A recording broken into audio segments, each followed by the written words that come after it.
வாருங்கள், ஆண்டவரையே தொழுவோம்.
தேவமாதா சர்வேஸ்வரனால் தெரிந்து கொள்ளப்பட்டதை தியானிப்போம்.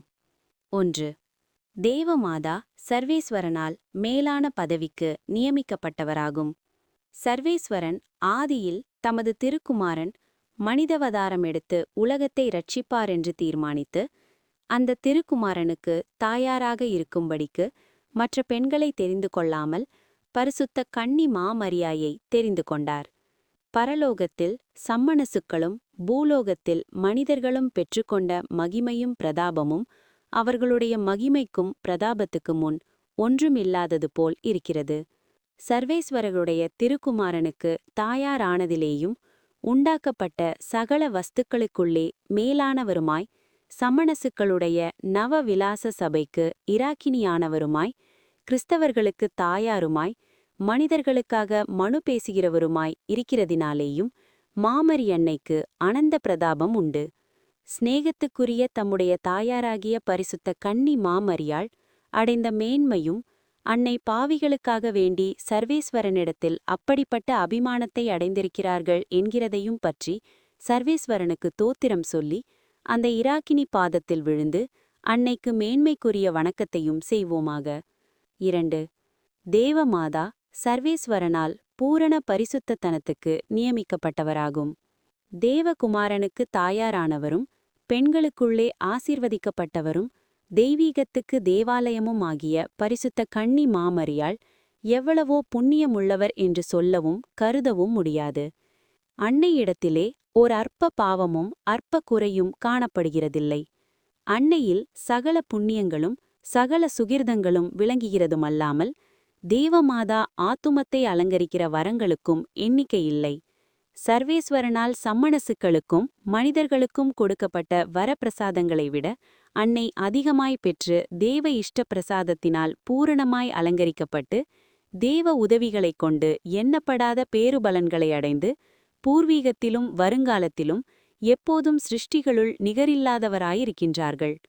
நாமோவெனில் சர்வேஸ்வரன் தேவமாதாவுக்கு கொடுத்த வரங்களில் கொஞ்சமாகிலும் நமக்கு அவர் கொடுக்க வேண்டும் என்று மன்றாடி, நாம் பரிசுத்தராகும்படிக்கு பரிசுத்த கன்னி மாமரி அன்னை காட்டின் புண்ணிய மாதிரிகளை கூடின மட்டும் கண்டுபாவிக்க பிரயாசைப்படுவோம். 3. தேவமாதா சர்வேஸ்வரனால் உயர்ந்த மகிமைக்கு நியமிக்கப்பட்டவராகும். சிருஷ்டிக்கப்பட்ட வஸ்து மூச்சத்தில் எவ்வளவு உயர்ந்த மகிமையை அடையக்கூடுமோ அவ்வளவு உயர்ந்த மகிமையை பரிசுத்த கன்னி மாமரியாள் அடைந்திருக்கிறார்கள். மூச்ச ராஜ்யத்தில் தமது திருக்குமாரனாகிய சேசுநாதர் வலது பாரிசத்தில் புனிதர்களுக்கும் சகல சம்மணசுக்களுக்கும் மேலாய் உன்னத சிம்மாசனத்தில் அமர்ந்து தேவமாதா விளங்குகிறதை சகல மோட்சவாசிகளும் காண்பார்கள். சர்வேஸ்வரனைத் தவிர மற்ற அனைவரும் அந்த ஆண்டவளுக்கு கீழிருந்து மோட்சவாசிகள் எல்லோரும் ஊழியுள்ள காலம் மாமரி அன்னையை வணங்கி சகலரும் நரகத்திலுள்ள பாவாத்துமாக்கள் முதலாய் அன்னையுடைய திருநாமத்தை கேட்டு சங்கை மேரையாய் தெண்டனிடுவார்கள். இவ்வளவு உன்னத மகிமையை அடைந்த நமது தாய்க்கு ஸ்தோத்திரம் சொல்லி அன்னையின் அடைக்கலமான ஆதரவுக்கு பாத்திரவான்களாகும்படி நாம் பிரயாசைப்பட வேண்டியது நியாயமாகாது. மோட்ச இராக்கினி தமது திருக்குமாரனிடத்தில் ஒரு விசையாகிலும் நமக்காக மன்றாடினால் எவ்வளவோ சகாயங்களை அடைவோம். நாம் அன்னையை தாழ்மையோடு வணங்கி உண்மையான பட்சம் வைத்து உன்னமிக்கையோடும் சுறுசுறுப்போடும் வேண்டிக் கொண்டால் நமக்காக மன்றாடுவார் என்பதற்கு சந்தேகமில்லை. ஜபம். சேசுநாதருடைய திவ்ய தாயாரே, அநேகர் தங்கள் பாவத்தினால் கெட்டுப்போய் நரகத்தில் விழுந்து மோட்சத்துக்கு தெரிந்து கொள்ளப்படமாட்டார்கள் என்ற பரம இரகசியத்தை ஆராய்ந்து எண்ணுகிறபோது நான் மிகவும் பயந்து நடுங்குகிறேன். ஆகிலும் வேதபாரகர் எழுதியிருக்கிறபடி உமது பேரில் வைத்த நேசமான பக்தியானது மோட்சம் சேர்வதற்கு நிச்சயத்துக்கு அடுத்த அடையாளமாயிருக்கிறதினால் ஆறுதலடைந்து தேறி சந்தோஷப்படுகிறேன். என் நல்ல தாயாரே, நான் உம்மை சிநேகித்து உமது பேரில் என் நம்பிக்கையெல்லாம் வைத்து கூடின மட்டும் எவ்விதத்திலும் உமக்கு ஊழியம் செய்ய ஆசையாயிருக்கிறேன்.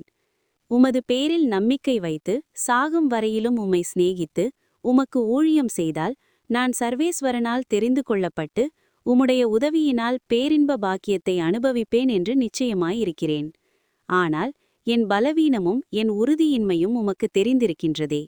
என் ஆத்துமத்தில் நீர் மூட்டிய பக்தி ஒரு காலம் குறையாமல் மரணம் மட்டும் நிலை கொண்டு நான் இடைவிடாமல் உம்மை வணங்கி சிநேகித்து மன்றாடி மூச்சத்தை அடைந்து உம்மோடு கூட சதா காலமும் நான் இருக்கும்படிக்கு எனக்கு உதவி செய்தருளும். ஆமேன். புனித பெர்னாண்டு தேவமாதாவை நோக்கி வேண்டிக் கொண்ட ஜபம். மிகவும் இரக்கமுள்ள தாயே, உம்முடைய அடைக்கலமாக ஓடிவந்து உம்முடைய உபகார சகாயங்களை இறந்து உம்முடைய மன்றாட்டுக்களின் உதவியை கேட்ட ஒருவனாகிலும் உம்மால் கைவிடப்பட்டதாக ஒருபோதும் உலகில் கேள்விப்பட்டதில்லை என்று நினைத்தருளும். கன்னியருடைய இராக்கினியான கன்னிகையே, தயையுள்ள தாயே, இப்படிப்பட்ட நம்பிக்கையால் ஏவப்பட்டு உம்முடைய திருப்பாதத்தை அண்டி வருகிறேன். பெருமூச்செறிந்து அழுது பாவியாலிய நான் உமது தயாளத்துக்கு காத்துக்கொண்டு உமது சமூகத்திலே நிற்கிறேன்.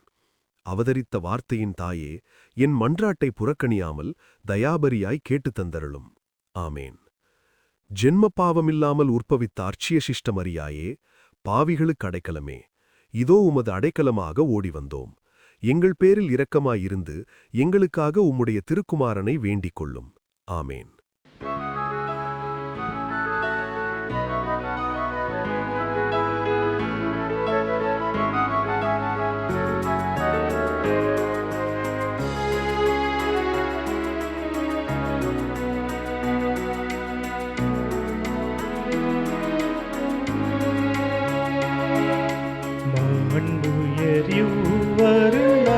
மனத்தை தாழ்ந்து பணிந்து ஆராதிப்போ. பழைய நியம முறைகள் அனைத்து இனி மறைந்து முடிவு பெருக. புதிய நியம முறைகள் வருக. புலன்களாலே மனிதன் இதனை குறையை நீக்க விசுவாசத்தின் உதவி பெருக.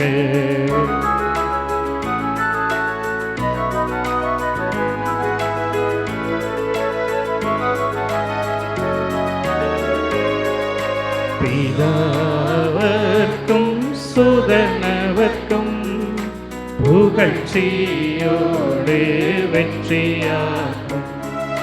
மீட்பின் பெருமை மகிமையோடு வலிமை வாழ்த்து யாவுமாக. இருவரிடமாய் வருகின்றவராம் தூய ஆவியானவர்க்கும்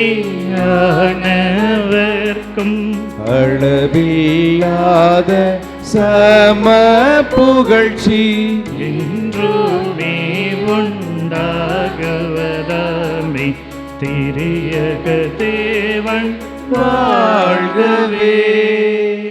வாணி நின்று அவர்களுக்கு அப்பம் அளித்தீரே. இனிமையால் தன்னகத்தை கொண்ட அப்பம் இதுவே. ஜெபிப்புமாக. இறைவா, இந்த வியப்புக்குரிய திருவருட் சாதனத்திலே உம்முடைய திருப்பாடுகளின் நினைவை எங்களுக்கு விட்டு சென்றீர்.